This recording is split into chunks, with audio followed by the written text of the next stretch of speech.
এটা কোনো স্পিকার নয়, না কোনো রেকর্ড প্লেয়ারও নয়।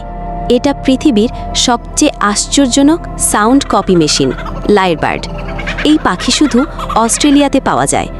এই পর্যন্ত এই পাখির ২০ ধরনের ডাক শোনা গেছে। অস্ট্রেলিয়ার বনে জন্মানো এই পাখিটি যে কোনো শব্দ হুবহু নকল করতে পারে। ক্যামেরার ক্লিক থেকে শুরু করে চেইনসের গর্জন, এমনকি অন্য পাখির ডাকও। এই পাখির গলায় যেন মিশে আছে পুরো বনের সাউন্ড লাইব্রেরি।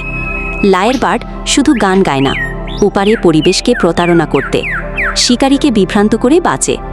আর মজার ব্যাপার, পুরুষ লায়ারবার্ডরা গানের প্রতিযোগিতা করে নারীকে আকৃষ্ট করার জন্য। লায়ারবার্ড প্রকৃতির এক জীবন্ত রেকর্ডার। এমন প্রতিভা যদি মানুষের থাকতো, তবে হয়তো আমরা সবাই গায়ক হতাম।